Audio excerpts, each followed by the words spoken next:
Okay, welcome back to GR 101 program mode.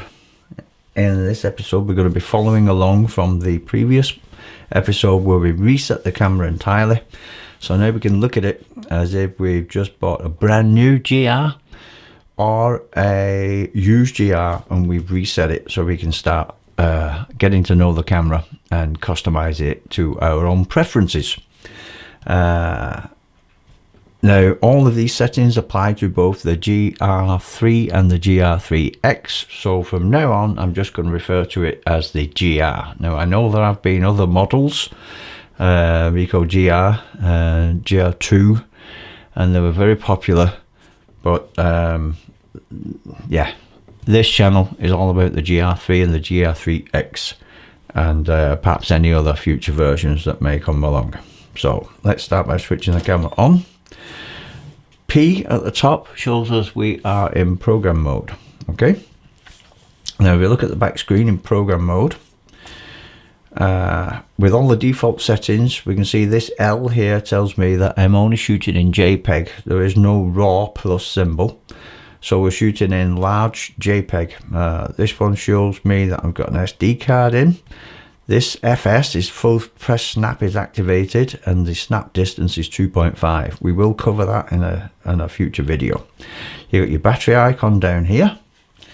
I'll just lay the camera flat like that. These are blinking right now because the sensor and the lens can't get any light, and it's kind of telling you that no matter what settings we've got them on, it won't be able to get a decent exposure. So we can just ignore that while it's lying flat. P down here tells us that we're in program mode. This little rectangle here is the this little rectangle tells us that the drive mode is single shot. Okay, and the hand icon means iiix is engaged, so that it will help us steady the shot. And this is the focus mode here, which is autofocus. And the next one is the white balance with a little A in the corner, and that is set to auto white balance. And the Ricoh GR does quite a good job of getting the white balance correct. STD here is not anything horrible. It is standard profile for the JPEGs. Okay, so that's just like it's about as close to what the raw file will look, without any enhancements or filters or grain or shading or anything like that. It's just the standard color profile with its default settings. Okay, so that's all that. Now, when you're shooting in program mode, the camera is doing most of the work. So as we look around, it will change both the aperture, the ISO, and the shutter speed. So down here you've got the shutter speed currently at 1/30th of a second. It's opened the aperture right open to its widest at f2.8. Remember, aperture numbers, the smaller the number, the larger the aperture. ISO is set to auto ISO, and it is trying to hit 100. 100 ISO or ISO is the base ISO for this camera. It is for a lot of cameras. Some go below that, some go above that. But ISO 100 is the base, and the camera will try to stick to the base whenever possible. So it will start adjusting shutter speed and the aperture. In program mode, if I point this up to a light source, or if I find another light source like this little lamp here, very bright lamp, put that there like that, and then hold the camera like that. You see now it's gone up to 1/60th of a second. I'm hoping you can see that, but it's gone up to 1/60th now, and it's changing the it's changing the shutter speed according to the amount of light. I take that light away, and now it's gone back down to 1/30th of a second. So it's taking slower shots, introduce the light again, and you can see the shutter speed is going up to reduce the amount of light. Now what it's trying to do all the time is get a perfect exposure, or what the camera thinks is a perfect exposure.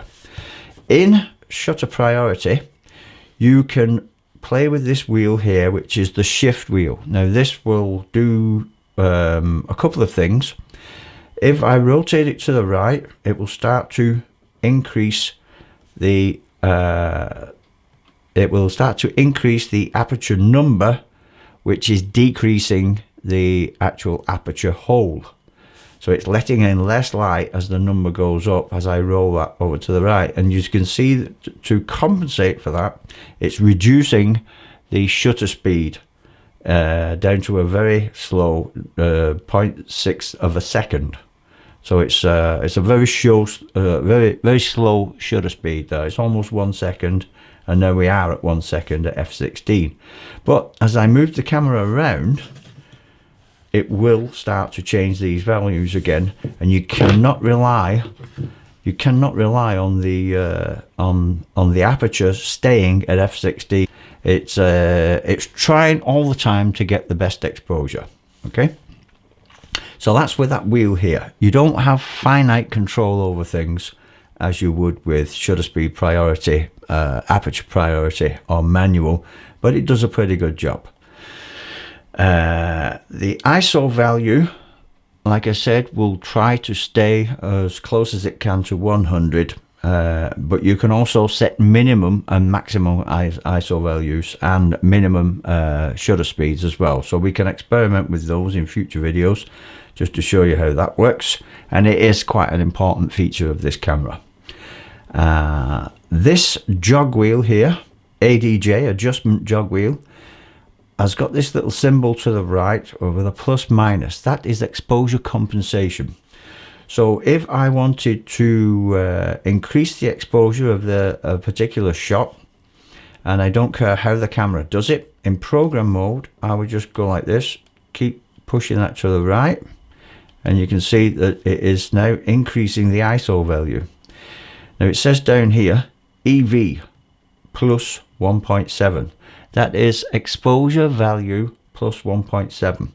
Now an exposure value is a composite number that represents, it can represent anything that is a stop.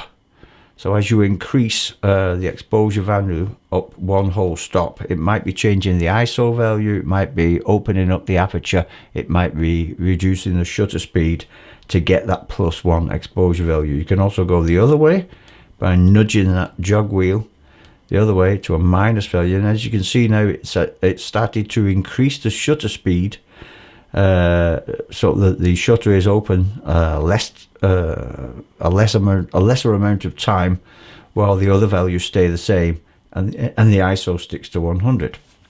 So that's a really basic way to start shooting in good outside natural light or in very bright studio conditions.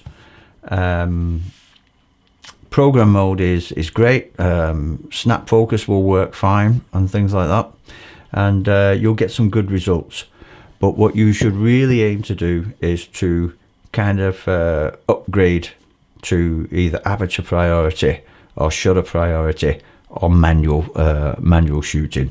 I myself, like a lot of others, prefer aperture priority, not only for the creative control, but also it helps a lot to use aperture priority when you're doing snap focusing and full press snap, and we'll cover those of course in a future video. So that is program mode, the easiest way to get started.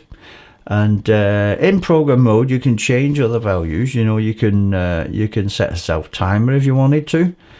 If I go and press the right side of the wheel and I was in program mode and I wanted to put the camera on something and take a shot of myself and the family, I would place the camera where I can frame everybody in the image, press the right side of the rear dial, go down to this one, self timer, go in there, and I would give myself 10 seconds.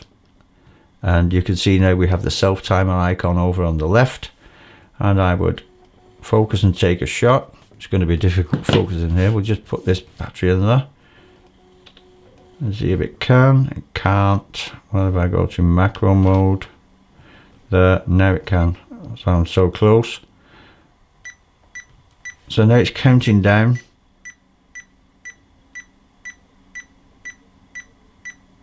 Ten seconds, and then it will take the shot.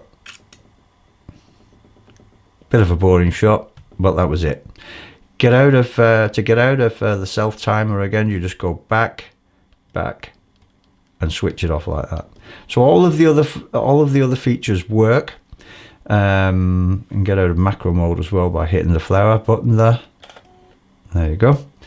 So all of the other features work in program mode, but you have less control over the aperture, over the shutter speed, and over the ISO settings. Okay, that is a good way to get started with a Ricoh GR. So see you in the next video.